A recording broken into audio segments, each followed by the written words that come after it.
Okay people, welcome back to another Fwoosh review. Tonight I'm taking a look at Hasbro's Star Wars The Black Series Baze Malbus and Chirrut Îmwe. Both these characters are from Rogue One. They're short-lived characters, but nonetheless still needed. If you're a fan of the movie, and I am a fan of the movie, you need that whole core rebel group that stormed the gates, got Death Star plans, got them out in their own way. And me getting these at this point a little later, it's because the case they come in contains a lot of repeats, a lot of reissues, and the only two new characters are these two. So yeah, I didn't want to pre-order a case. I was waiting for these to pop up, and they finally did. I got them, and now I get to look at them. I love new Star Wars figures. That's what it breaks down to. Everything I said up to this point, just take it as, yoo-hoo! I got new Star Wars figures. Now looking at... No, you stay right there. Now looking at the packages, they've been the same package for a couple of years now. Since The Force Awakens, they changed to the black and the red, but I like this packaging. The figures can stand out against just the straight red background, but it doesn't get lost in all kinds of graphics all over the package. Just the black, you got the nice character images down here, just the character names, and that's it. Some warnings. Don't put in your mouth. On the side you can see Baze is 37, Chirrut is 36. I have them backwards, but whatever. On the back you have their character bios. Again, the image is bigger, looking really nice on the back. The don't put in any body opening warnings down here at the bottom in different languages. Don't stick it where suns don't shine. Get it? Suns, Tatooine. Yeah. This looks different to me. I don't save character packaging, but I can't remember the names being in some kind of big graphic overlapping the side of the package. I don't remember that. That may be new. Also, the top, I'm pretty sure the older ones have windows on top, but again, I don't have any to compare to. And then on the bottom, legalese. But I'm going to get these open because I'm one with the Star Wars figures. The Star Wars figures are with me. And there we go, all out of the package. And the sculpts on these are a lot better than I thought they would be. I hadn't really been paying a lot of attention to it. Not because I didn't want them, I really wanted them. But man, there's just been so much product lately. And I know I sometimes dog the Black Series, mostly for paint apps. And when I finally secured these, I just kind of forgot about them. I didn't think too much about them. Opening them up now, it's kind of a surprise. Now, out of these two figures, I definitely have my favorite. There's no getting around that. There's always going to be one that stands out to me. But like I said, the sculpt on both of these, really great. They definitely captured the look and the personality of both of these characters. Baze has his baggy jumpsuit on. He's very utilitarian, very just straightforward ass kicker. Then turn around to Chirrut, and it's kind of flowy, kind of roby. The cloth sticks out at me. It's kind of bunchy, but in the long run, it actually helps in getting him into certain looks. Now paint, that's where the Black Series usually has a little bit of downfall. On Baze, I like the dirty look to his jumpsuit. Everything's kind of worn, but the whole thing is shiny. And really, it just needs a shot of dull coat. That's what it's going to come down to. Chirrut, not as many colors on him, but what colors are there are very nicely painted, really. What it comes down to are the two faces. The likeness is there. It's just not a lot of paint apps. The skin is just one bland tone. The eyes come out G.I. Joe-ish.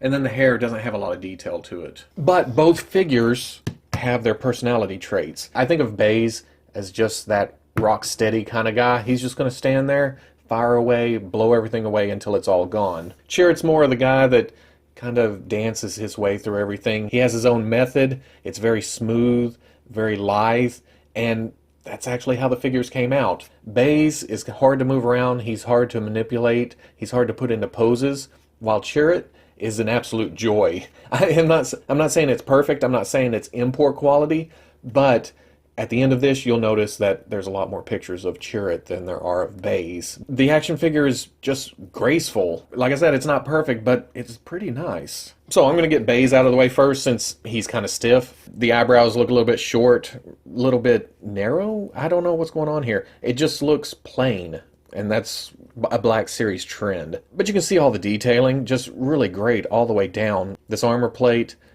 whatever this is, it's a nice soft piece so it doesn't really get in the way. But going over the articulation, the neck is really hindered, both because of his hair and this collar piece that's an armored piece. Now this seems like a separate piece. It kind of rolls up here and you can see under it. That's to get out of the way of the ab crunch, but I don't see any reason to pull it off. You can get side-to-side swivel. You don't get a lot of down. You don't get a lot of up. Because, I mean, that hair is just sitting right on that collar piece. The arms are hinge and swivel. And the armor piece does go up into the torso, which, nice little feature that lets his arm come all the way up to here, and then it swivels all the way around. Hinge and swivel at the elbow. It comes up to about 90 degrees, and then that swivels. Hinge and swivel at the wrist.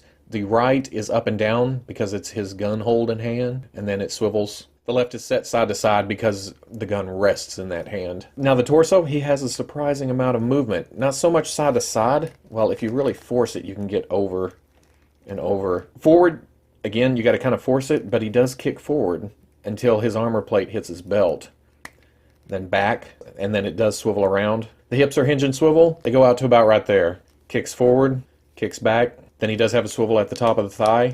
Double knee comes back all the way. The ankle hinges back, hinges forward.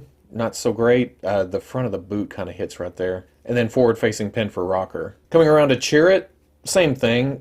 This strap thing looks awkward. I guess it's right because he has a cape hanging off. Well, some kind of drapey cloth on the back of his strap, but it's supposed to hang right there. You can't really do anything else with it. This coming across the torso just looks odd. I don't know. It makes me think that the cloth is in the way, but it's really not. The cloth is about right at his waist. So this is kind of a chest strap looking thing. This is a hard plastic, but you got the skirt is cloth. It has this nice little stripe going down it. I like that little added detail. It could have been just the black, and it's not. So that's cool. Not a lot of paint on the body itself, except for this armor bracelet piece, and it's really nice. It kind of matches Baze stuff. I don't know if they got the armor from the same place or what's going on there, but it has a little red detail to it, little techie details on it. But then it comes down to the face. Again, the eyebrows a little bit narrow, a little bit short. The skin tone's pretty bland, but you can see the likeness there. I think on both of these, the sculpt is there. They just need repaints. Now for articulation here, there's a ball at the top of the neck with the hinge, so he can look down, he can look up. Got a swivel there, a little bit side to side. Hinge and swivel at the shoulder, goes up past 90, and then swivels around. Hinge and swivel at the elbow, goes up to 90, and then swivels. Hinge and swivel at the wrist, again up and down for the right, and then swivel. The left has in and out because the weapon rests in that hand. It's hard to tell what kind of torso joint he has. I think it's down at the bottom, at the waist, but you do get a little forward. You get some back. You get some side, you get some side. The hips are hinge and swivel, comes up to about right there. Can kick forward, can kick back. Swivel at the thigh, double knee comes all the way up. Good hinge at the ankle. He can go all the way back. Some forward, the front of the shoe gets in the way, kind of hits on the bottom of the pants. And then forward facing pin for rocker. Now for accessories, Baze comes with his rifle, of course. This is his big weapon. Again, that's what he's known for, just mowing down the bad guys. And this is a nice sculpt. It has some weathered red on it. There's some silver highlights. For the most part, though, the gun is cast in gray, but the extra colors thrown in kind of breaks that up. Now the backpack is nice. It has all these painted details, and everything's pretty clean. There may be some bleed on the red in places, but not a lot. And then it has this hang-down cloth, cape, rag, something. I don't know what that is. The feed belt, or whatever it is flexible, but only this way, not up and down. So I'll show you that here in a minute. It's kind of weird. Now you can only put this into the backpack and weapon one way. This fits into here. It's kind of a rectangle with a corner missing. And then back here you can see that this hole is the same thing, but it's the opposite corner. So this only sticks in one way. Now before I put that on the back, there's also this little piece right here. I don't know what this is. I don't know why it's separate. I don't know why it couldn't have been part of the sculpt. But this plugs in right here. It took me a minute. At first, when I pulled it out, I thought, I can't find the slot anywhere on here. But it's actually on the back of his belt. And as you can see, it's a rectangle. Again, with the corner missing, it's a longer slot. And that just fits right onto there.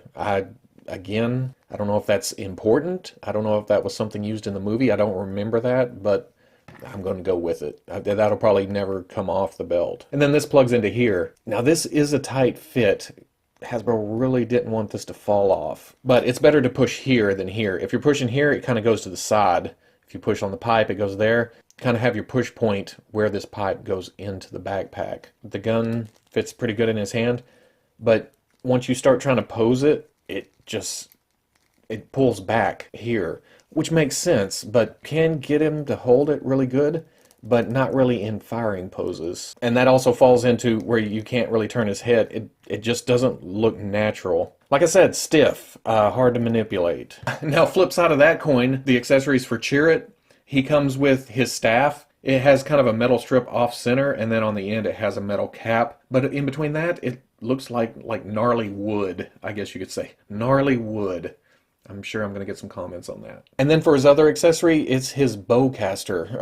I'm calling it a bowcaster, but I'm sure it's something else. I don't know what it's called. It looked like an odd kind of weapon in the movie. Like it was cumbersome and uncomfortable to shoot. I wasn't really excited about it, but Hasbro did put a little work into it. It comes like this in the package. Actually, it was turned like this to fit in the package, and that's because it breaks into two pieces. I don't know if this is to get it in his hands easier or this is to store it easier. And it is meant to turn because it has a peg right there, but it's slotted around.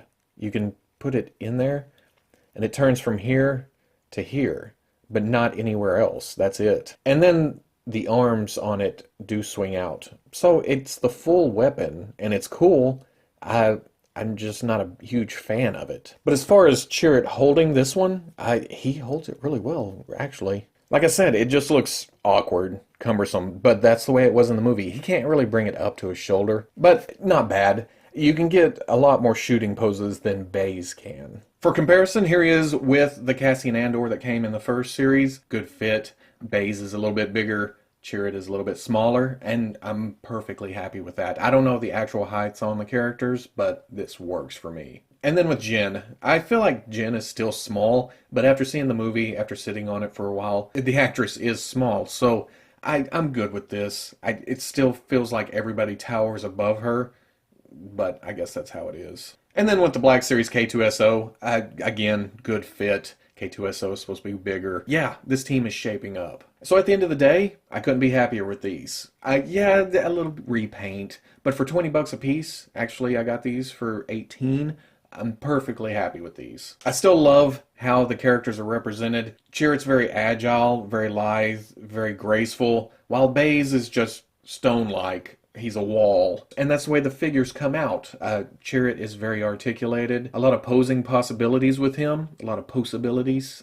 Trademark Robo 2017. Baze is very hard to manipulate. He's hard to move. So yeah, it just comes down to that. And I'm happy to add to the Rogue One team. Now I'm kind of worried that they'll never do Bodhi, which there are some other characters from the movie I'd like to see in figure form, but Bodhi finishes off this team. I don't know, it's hard to imagine Bodhi coming somewhere. Them sticking him in an assortment with a bunch of non-Rogue One characters. Another reason I'm perfectly fine with these, I doubt if we see Baze or Chirrut from any of the import companies. But for right now, these are on the shelf. I'm good with these. So, if you like the review, comment, like, subscribe, then I'll catch you on Fwoosh.